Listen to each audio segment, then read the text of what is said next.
اهلا وسهلا البنات، كنتمنى تكونوا على خير وبخير. مرحبا بكم في قناتي عالم شريفه. اليوم ان شاء الله غنقدم لكم الفقاس البلدي المغربي باللوز والجنجلان، كيجي رائع جدا وناجح 100% بدون تشقق وبدون تكسر ومع اسرار النجاح. غيبني المعتمد عندك وعمره يحشمك وعمره يخطاك. ان شاء الله تجربوه وغادي يعجبكم. كيف ما كتشوفوا معايا اللون ديالو كيجي محمر وذهبي وكيجي مقرمش وطايب، ما كيتشققش ما كيتهرش وما كيتنفخش، يعني كاين اللي كيتنفخ ليه الفقاس. خليكم معايا باش تشوفوا طريقه التحضير واسرار النجاح ديالو. قبل ما ندوزو للمقادير وطريقه التحضير، كنتمنى انكم تشتركوا في القناه وتعملوا لايك للفيديو وتبارطاجيو معايا الاصدقاء ديالكم ولحبابكم. وعلى بركه الله ندوزو للمقادير وطريقه التحضير. عندي هنا 7 ديال البيضات، كناخذ القصريه او اناء كبير جدا باش يساعدني في الخدمه. كيف ما كتشوفوا معايا كنوضع البيض كامل يكون بدرجه المطبخ عادي، من الاحسن يكونوا بيضات كبار. كنوضع 6 ديال البيضات والابيض بيضه واحده يعني، والصفر الاخر كنخليه للتزيين. يعني كنوضعوا 6 البيضات وابيض بيضه.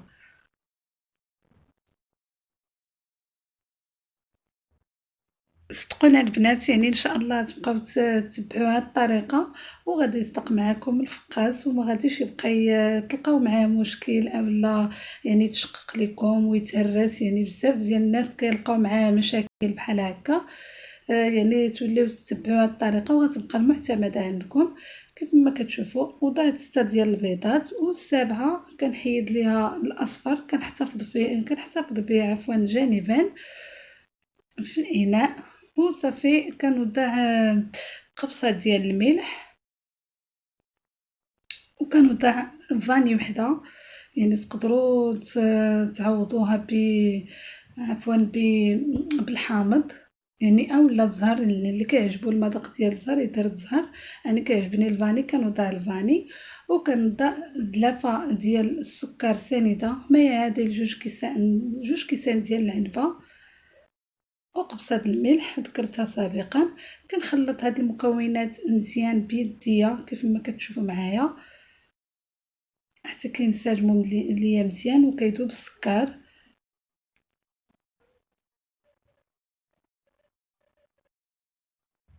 ومن بعد كنضيف زلافه ديال الزيت ايضا ما يعادل 2 كيسان ديال العنبه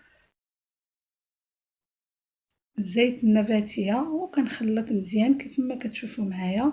كنستمر بالخلط. ضروري نضيف المكونات تدريجيا كيف ما لاحظتوا معايا في الفيديو.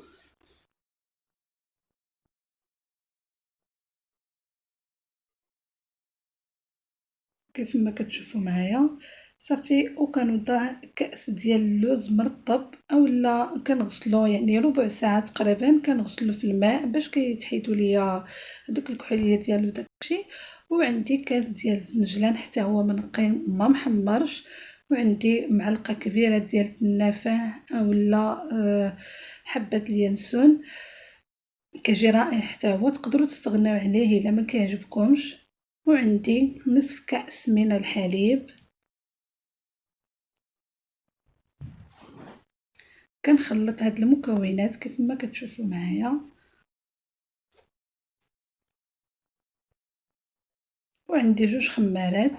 وعندي الدقيق تقريبا كيلو ونصف، يعني على حساب تقدر تدي لكم كيلو 200 غرام، يعني على حساب الدقيق ديالكم وفي نفس الوقت على حساب الحجم ديال البيض.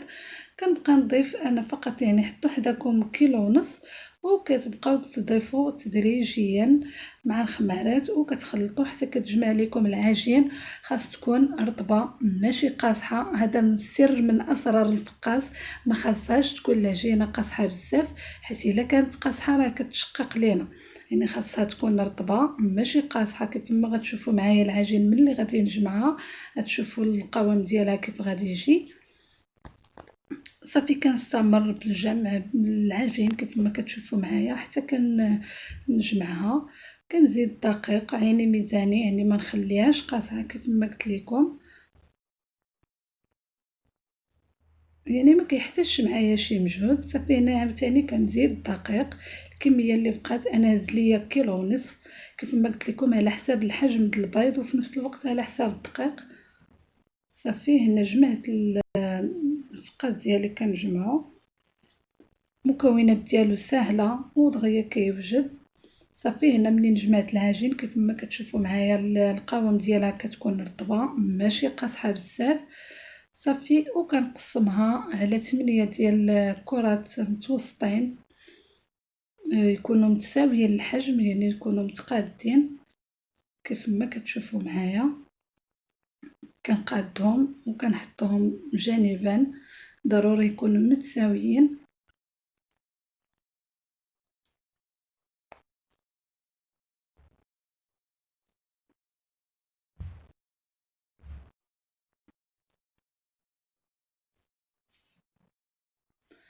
صافي من بعد ما جمعت الكرات ديالي عطاوني 7 عفوا 8 ديال الكرات كيف ما كتشوفوا معايا، يكونوا مقادين في الحجم ديالهم. كناخذ الصينيه ديال الفرن كندهنها بشويه الزيت بلا ما نديروا ليها الورق ديال الفرن اولا شي حاجه، يعني فقط كتكون مدهونه بالزيت. وكناخذ الكرات ديالي ديال الفقاس وكنطلقهم بهذا الشكل هذا، كنحربلهم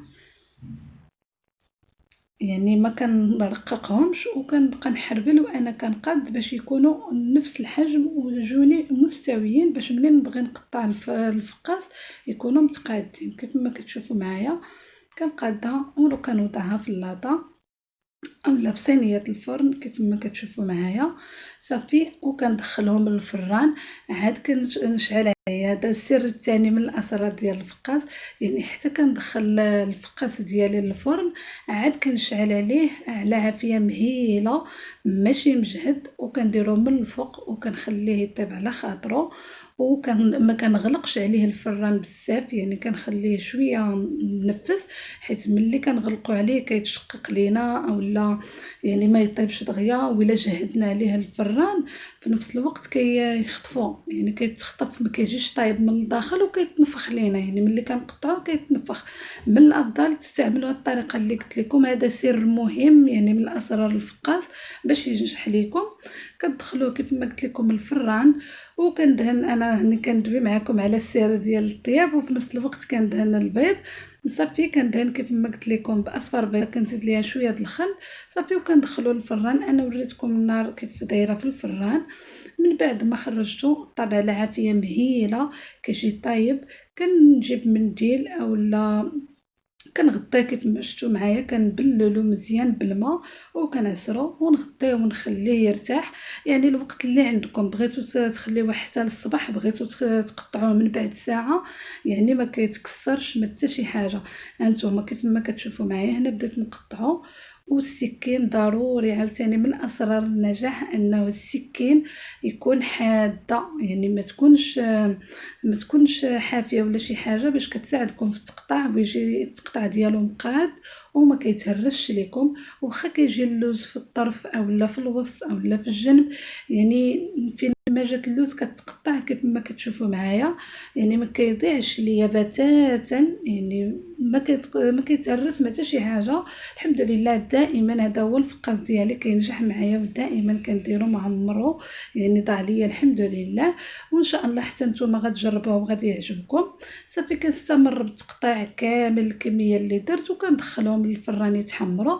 وهذا هو الشكل النهائي ديالو. كنتمنى انه يعجبكم وتجربوه. كيف ما كتشوفوا اللون ديالو كيجي محمر، اللون مستوي، تحميره وحده كتقابلوه كتحمروه كامل باش يجيكم اللون ذهبي وكيجي مقرمش طايب. اللوز كذلك ومثال كيجي رائع جدا ما كيتكسر ما حتى شي حاجه. ان شاء الله تجربوه ويعجبكم.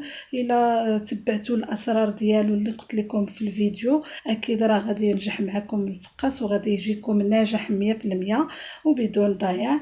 وكنشكركم البنات على المشاهده، وما تنساوش اللايك للفيديو والاشتراك في القناه وتبارطاجيو معايا الاصدقاء والاحباب ديالكم. والى اللقاء في فيديو قادم ان شاء الله.